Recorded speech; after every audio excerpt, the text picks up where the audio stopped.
श्री स्वामी समर्थ. मित्रांनो, श्री गुरुचरित्रामुळे मनुष्याला जीवनामध्ये अनेक असे अद्भुत फायदे मिळतात. मनुष्याची सतत प्रगती होते, मनुष्याला मनोवांछित यश मिळते. तर आज आपण बघणार आहोत श्री गुरुचरित्र अध्याय 33. मित्रांनो, अध्यायाला सुरुवात करण्यापूर्वी कमेंटमध्ये श्री स्वामी समर्थ असे लिहून अध्यायाला सुरुवात करूयात. श्री स्वामी समर्थ. श्री गणेशाय नमः. नामधारक सिद्धांना म्हणाले, महाराज, श्री गुरूंच्या कृपेने दत्त विप्रांना जीवनदान मिळाले. त्यानंतर ती पती पत्नी श्री गुरूंच्या मठात गेली. त्यांना वंदन करून त्यांच्या सन्निध बसली. मग काय झाले? सिद्ध म्हणाले, नामधारक, त्या समयी ब्राह्मणींच्या मुखावर श्री गुरूंबद्दलची कृतज्ञता स्पष्ट दिसत होती. त्यांच्याशी बोलताना त्या म्हणाल्या, स्वामी, माझ्या पतींचे निधन झालेले पाहून मी शोक करू लागले. तेव्हा एक तपस्वी साधू आले. त्यांनी माझे सांत्वन केले. उपदेशपर 4 गोष्टी सांगितल्या. मला 4 रुद्राक्ष दिली. त्यांपैकी 2 रुद्राक्ष प्रेताच्या गळ्यात व 2 रुद्राक्ष त्यांच्या कानात बांधण्यास सांगितले. त्यानंतर विप्रमंडळी श्री गुरूंच्या चरणावर रुद्र अभिषेक करतात. त्यांचे चरणतीर्थ प्रेतावर प्रोक्षण करा, म्हणजेच शिंपडा. सहगमन करण्यापूर्वी श्री गुरूंचे दर्शन घ्या आणि त्यांचा निरोप घेऊन मगच प्रेतावर अग्निसंस्कार करा, असे सांगून ते निघून गेले. त्यांनी माझ्यावर डोंगरा एवढे उपकार केले आहेत, मी त्यांना कधीच विसरू शकणार नाही. तेव्हा श्री गुरु हसून म्हणाले, साध्वी, तुमची भक्ती पाहून आम्हीच त्या साधूंचे रूप घेऊन आलो होतो आणि आम्हीच ती रुद्राक्ष दिली. रुद्राक्षांचा महिमा खूप मोठा आहे. कोणत्याही वर्णाश्रम धर्माच्या मनुष्याने ती अंगावर धारण करावीत, मनुष्य श्रद्धावान असो वा नसो. रुद्राक्ष धारण केल्याने त्याची पातके नष्ट होतात. रुद्राक्ष धारण करणे यासारखे पुण्य नाही. अंगावर सहस्र रुद्राक्ष धारण करणारा मनुष्य साक्षात शिवस्वरूप होतो. पण ते शक्य नसेल तर शेंडीला 1, दोन्ही दंडामध्ये 16, दोन्ही हातांमध्ये 24, गळ्यामध्ये 32, मस्तकाभोवती 24 आणि दोन्ही कानांवर 12 याप्रमाणे रुद्राक्ष धारण करावीत. गळ्यात 108 रुद्राक्षांची माळ घालावी. त्या माळेत सोने, चांदी वा नवरत्ने गुंफली तरी चालतात. रुद्राक्ष धारण करणाऱ्याला शिवलोकी सद्गती मिळते. त्याला 4ही पुरुषार्थ साध्य होतात. रुद्राक्षांच्या माळेवर जप केल्याने अनंतपट फळ मिळते. रुद्राक्ष धारण करून स्नान केल्याने गंगा स्नानाचे पुण्य मिळते. रुद्राक्षावर अभिषेक करावा. त्याची पूजा केल्याने लिंगार्चनाचे पुण्य मिळते. एकमुख, पंचमुखी, एकादशमुखी, चतुर्दशमुखी अशी विविध रुद्राक्षे मिळतात. आता रुद्राक्षांचा प्रभाव किती थोर आहे ते स्पष्ट करणारी एक पुरातन कथा सांगतो, ती ऐका. पूर्वी काश्मीर देशात भद्रसेन नावाचे भूपती होऊन गेले. सुधर्म हे त्यांचे पुत्र. त्या राजांचे एक विश्वासू मंत्री होते. त्यांचे पुत्र तारक, राजपुत्र सुधर्म आणि मंत्रीपुत्र तारक एकाच वयाचे होते. त्या दोघांमध्ये चांगली मैत्री होती. दोघेही हुशार व सुंदर होते. ते एकत्र अभ्यास करायचे, एकत्र खेळायचे व एकत्र जेवायचे. त्या दोघांचे एक वैशिष्ट्य होते. ते दोघे शिवभजन करायचे, सर्वांगाला भस्म लावायचे, भाळी त्रिपुंडू रेखायचे आणि रुद्राक्षांच्या माळा घालायचे.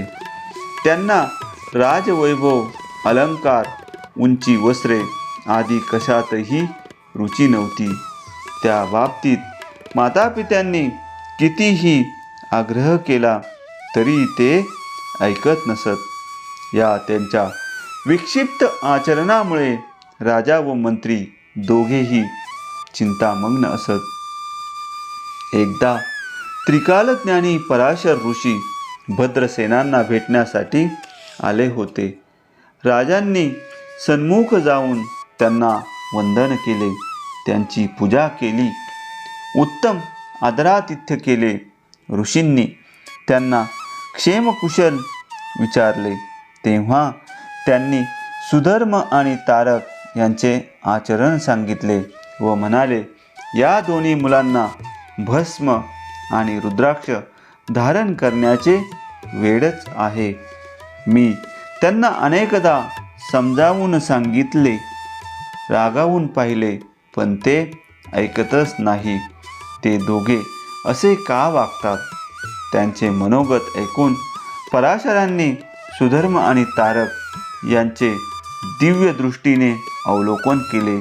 मग ते म्हणाले, राजा, राजपुत्र आणि मंत्रीपुत्र यांच्या सध्याच्या वर्तणुकीचे रहस्य त्यांच्या पूर्वजन्माशी निगडीत आहे. कसे ते सांगतो. पूर्वी नंदी नामक नगरात एक गणिका राहत होत्या. त्या अतिशय सुंदर व सर्व प्रकारच्या ऐश्वर्याने संपन्न होत्या. त्या स्वर्ण मंचकावर निजायच्या, पायात स्वर्ण पादुका घालायच्या आणि अप्रतिम वस्त्रे नेसायच्या. त्यांच्याकडे दास, दासी, गोधन आदी सर्व गोष्टी विपुल प्रमाणात होत्या. त्या ब्राह्मणांना व याचकांना उदर हस्ते दान धर्म करायच्या. त्यांच्या स्वर्ण महालात एक नाट्यमंडप होता. तिथे त्या सख्यांसहित नृत्य करायच्या. त्यांनी मनोरंजनासाठी एक कोंबडा व एक माकड पाळले होते. त्या स्वतः शिवभक्त असल्याने त्यांनी कोंबड्याच्या व माकडाच्या अंगावर रुद्राक्षांचे अलंकार घातले होते. त्या त्यांनाही नृत्य शिकवत असत. त्या गणिकांचे एक वैशिष्ट्य होते. त्या स्वतःला पतिव्रता समजायच्या. जो पुरुष त्यांच्या घरी यायचा त्याची त्या 3 दिवस पत्नी समान एकनिष्ठेने सेवा करायच्या. त्यालाच शिवस्वरूप मानायच्या आणि सर्व प्रकारचे सौख्य देऊन पूर्ण संतुष्ट करायच्या. एकदा भगवान शंकरांनी त्यांची परीक्षा पाहायचे ठरवले. त्यांनी एका श्रीमंत वैश्याचे रूप घेऊन त्यांची भेट घेतली. शिवव्रती अशा त्या वैश्यांच्या अंगावर रुद्राक्षांचे अलंकार होते. त्यांच्या उजव्या हातात अत्यंत तेजस्वी असे रत्नखचित शिवलिंग होते. त्यांनी त्या व्यापाऱ्यांना नाट्यमंडपात नेले. त्यांचे उत्तम आदरातिथ्य केले. त्या समयी त्यांच्या हातातील शिवलिंग पाहून त्या अक्षरशः मोहित झाल्या होत्या. त्या आपल्या सखींना म्हणाल्या, तुम्ही त्या व्यापाऱ्यांपाशी जा आणि ते त्यांच्याकडील बहुमूल्य शिवलिंग मला देणार असतील तरच मी त्यांची 3 दिवस एकनिष्ठेने सेवा करण्यास तयार आहे असे सांगा. त्या सखींनी त्यांच्याशी तसे बोलणे केले. तेव्हा ते म्हणाले, तुमच्या मालकीन गणिका आहेत. त्यांचे मन चंचल आहे. त्या 3 दिवस पत्नी होऊन माझी सेवा करतील हे मी खरे कसे मानावे. तेव्हा त्या गणिका पुढे आल्या आणि त्यांच्या हातातील शिवलिंगावर हात ठेवून म्हणाल्या, मी सूर्यचंद्रांना साक्षी ठेवून 3 दिवस आणि 3 रात्री तुमची कुलस्त्री होण्याचे वचन देते. या कालावधीत मी पत्नी धर्माचे पूर्णतः पालन करीन. ते ऐकून व्यापाऱ्यांना संतोष वाटला.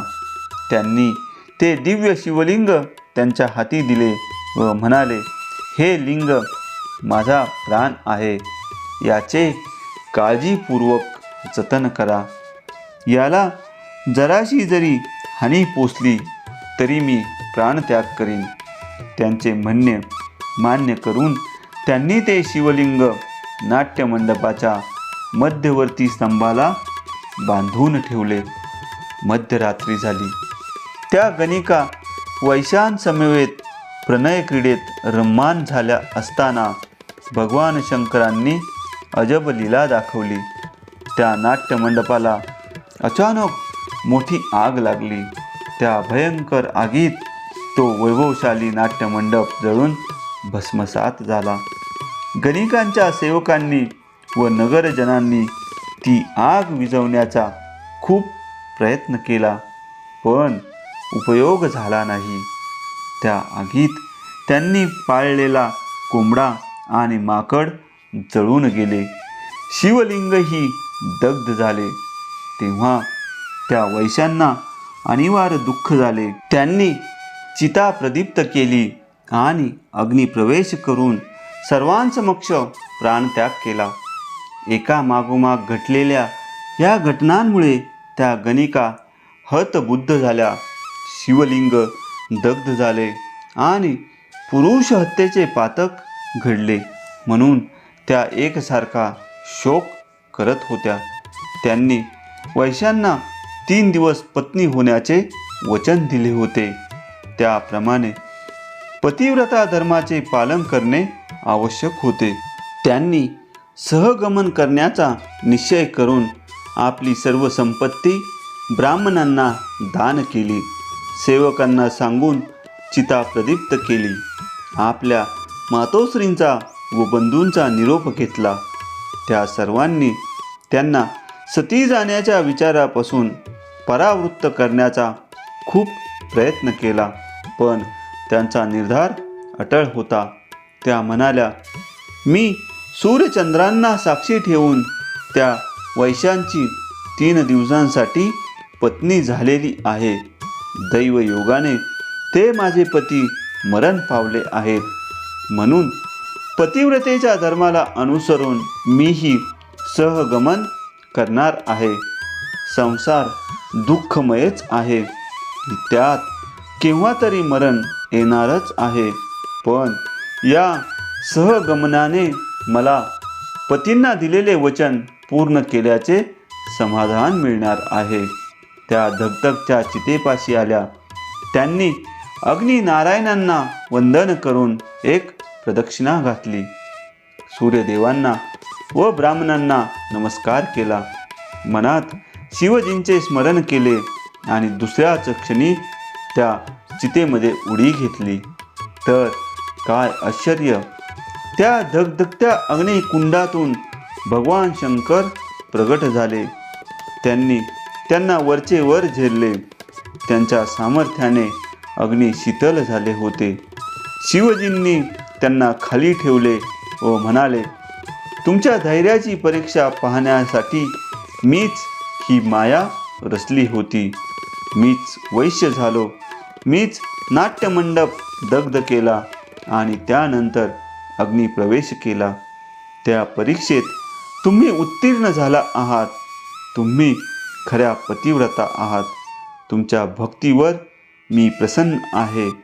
तरी वरप्रसाद मागून घ्या.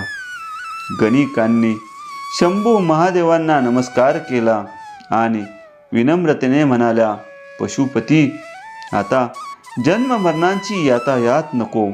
मला माझ्या आप्त स्वकीयांना व सेवकांना तुमच्या चरणी अक्षय स्थान द्या. त्यांचे म्हणणे मान्य करून भगवान शंकरांनी त्या सर्वांना स्वर्गमार्गे शिवलोकी नेले.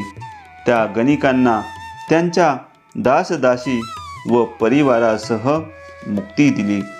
पराशर पुढे म्हणाले, भद्रसेन, त्या गणिकांच्या नाट्यमंडपात दग्ध झालेले माकड व कोंबडा यांना सध्या मनुष्यजन्म प्राप्त झालेला असून त्यांपैकी एक तुमचे पुत्र व दुसरे मंत्री पुत्र म्हणूनच जन्मले आहेत.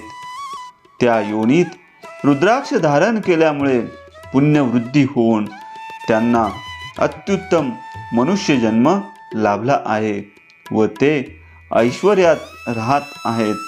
पण त्यांचे पूर्वजन्मातील संस्कार अजूनही तसेच आहेत. म्हणून ते शिवभक्ती करतात, भस्म लावतात आणि रुद्राक्ष धारण करतात. त्यांचे पुण्य अगाध आहे. सिद्ध म्हणाले, नामधारक, पुढील कथेत मी रुद्राध्यायाचे महात्म्य सांगणार आहे. ती कथा लक्षपूर्वक ऐका. अशा प्रकारे अध्याय 33 समाप्त झालेला आहे. मित्रांनो, गुरुचरित्रामुळे माणसाचे मनातील सर्व इच्छा पूर्ण होतात.